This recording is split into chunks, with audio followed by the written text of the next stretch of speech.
Yang Bapak ketahui Pak, yang Bapak pernah dengar perkara seperti ini, perkara yang pernah diurus itu biaya terbesarnya berapa Pak? Dalam hal seperti ini sebetulnya nggak terlalu besar, tidak ada besar-besar. Karena dia hanya untuk menghambat pengiriman saja, jadi nggak masuk ke dalam teknisnya. Oh, oke. Jadi misalkan sebagai administrasi aja. Kalau pengirimannya diperlambat menjadi 1 bulan, seperti itu Pak ya? Ya. Menunda eksekusi lah paling tidak Pak ya, artinya Pak ya? Seperti itu. Pak, kalau kita lihat Pak, pemain-pemainnya ini mulai dari tingkat bawah atau sudah mulai dari bagaimana Pak tingkatan pegawai negerinya ini, PNS-nya ini? Apa semua terlibat di MA itu Pak? Sebetulnya untuk pemain itu tidak semuanya Pak, tidak semuanya ikut terlibat. Cuma ada beberapa aja yang masih masuk dalam seperti itu. Kalau tidak semuanya berarti ada kelompok tertentu ya Pak, karena tidak semua orang kan ingin masuk dalam itu Pak, ya, yang Anda ketahui. Betul, tidak semuanya ikut terlibat dalam suatu pengurusan perkara. Ada juga yang masih mempunyai ideologi. Biasanya pemain-pemain di MA itu Pak, itu kan mulai tadi Bapak katakan mulai dari masuknya nomor perkara itu sudah punya, kemudian itu bisa dimainkan. Artinya ketika ada orang berperkara kemudian sudah sampai di MA, akhirnya sudah harus menghubungi siapa Pak mereka Pak? Lewat pengadilan setempat kasus itu atau bisa langsung direct ke MA Pak? Biasanya mereka sudah mempunyai suatu link di Mahkamah Agung, jadi nggak bisa serta-merta bisa mengambil suatu kasus. Jadi biasanya sudah ada. Dalam arti memang sudah ada yang menuntun ya Pak ya, sudah ada yang mengatur. Dari luar. Pak, kita tahu Pak banyak ribuan kasus Pak ya, yang tentu yang masuk di MA dan kemudian tidak semuanya juga terpantau oleh media. Artinya kasus-kasus yang tidak terpantau itulah Pak yang seringkali dijual belikan begitu. Biasanya yang dijual belikan itu adalah kasus-kasus yang bisa menghasilkan sesuatu gitu. Seperti apa sih Pak kasus itu Pak yang bisa menghasilkan sesuatu yang Anda ketahui selama ini? Jadi yang saya tahu itu biasanya kasus itu biasanya berada dari luar dulu datangnya, baru orang dalamlah yang mengolah seperti itu. Tidak serta-merta dia langsung mengambil perkara tersebut. Jadi harus datang dari luar dulu. Jadi tidak ada inisiatif dari dalam Pak, dari luar yang memang membutuhkan, yang melaporkan, menginginkan sesuatu Pak. Seperti ya, itu, ya, semua dari luar. Dari luar Pak ya. Itu di dalamnya sendiri sudah ada porsi masing-masing ya Pak? Yang ini mengerjakan ini, yang B mengerjakan ini. Sudah ada tertentu orang-orang yang duduk di situ? Ya, mereka sudah mempunyai tugas masing-masing kan. Sudah ada tugasnya masing-masing. Jadi mereka biasanya mempunyai teman atau mempunyai link untuk membantu suatu perkara seperti itu. Untuk kasus perkara seperti ini Pak ya, level terendah kemudian sampai level tertinggi sampai di mana pemain ini Pak? Biasanya kalau untuk seperti ini dia cukup sampai tingkat-tingkat yang eselon 3 lah, sampai 2. Eselon 3?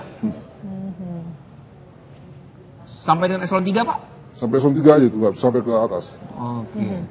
Kasubdit seperti itu Pak ya? Ya, seperti itu. Biasanya juga nggak semua kasubdit, karena kan ada cuma sebagai kasus tertentu aja yang bisa dimasukin. Itu untuk semua kasus atau kasus yang besar saja Pak? Tergantung dari permintaan dari luar. Jadi tidak semuanya bisa dimainkan di Mahkamah Agung. Baik. Pak, masih akan kami lanjutkan Pak perbincangan kita di Kabar Petang. Iya.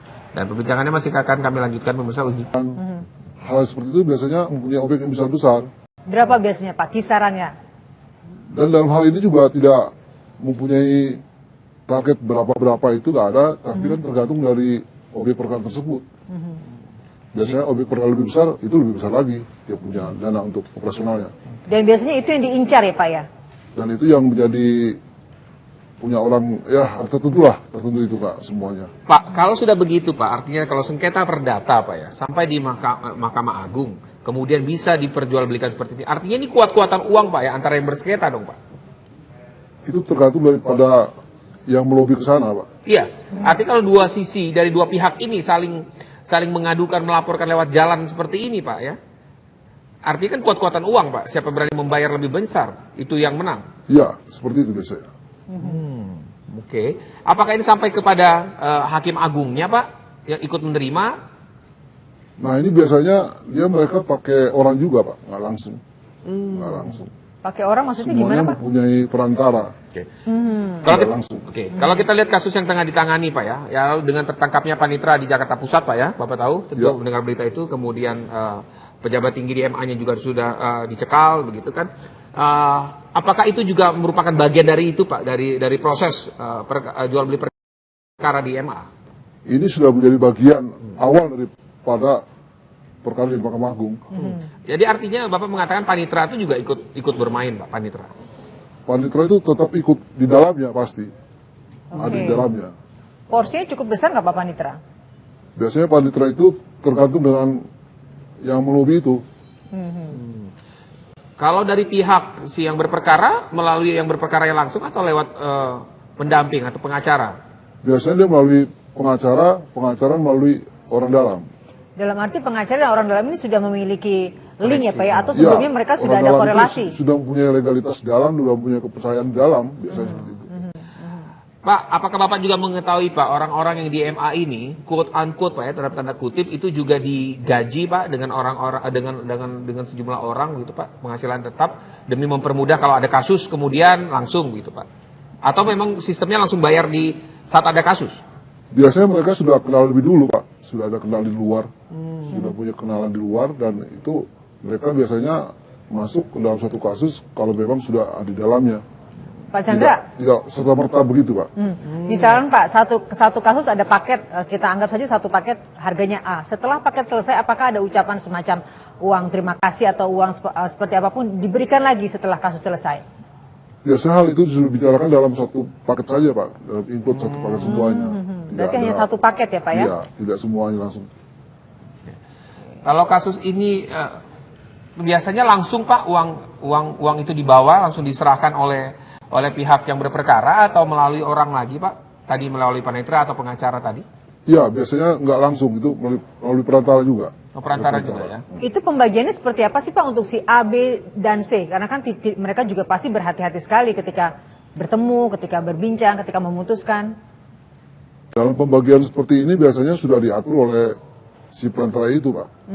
Jadi mereka tinggal berima aja, tidak tahu proses yang berjalan, tahunya dia menerima aja, seperti itu. Pak, apa yang Bapak ketahui bagaimana proses tadi di MA seperti itu, artinya banyak kasus Pak yang memang ditujukan itu biar sampai ke MA dong Pak? Ya, memang perkara-perkara yang masuk di Mahkamah Agung itu biasanya sudah mempunyai orang tertentu, nggak semuanya. Jadi paling perkara yang besar itu biasanya sudah ada orangnya. Biasanya mereka sudah mengetahui belum sih Pak, ini akan masuk ke MA, ini tidak akan masuk ke MA. Mereka sudah mengetahui belum? Mungkin dari pengacara atau mungkin dari informasi manapun Pak Chandra? Dari awal perjalanan kasus itu dari Pengadilan Negeri itu sudah tahu bahwa ujung-ujungnya pasti akan datang ke Mahkamah Agung. Apakah praktik seperti itu Pak setelah tertangkapnya yang panitera di Jakarta Pusat? Apakah ini Bapak lihat sampai dengan sejauh ini masih terjadi Pak? Kalau saya amati ya kelihatannya ini belum berhenti sampai di sini Pak.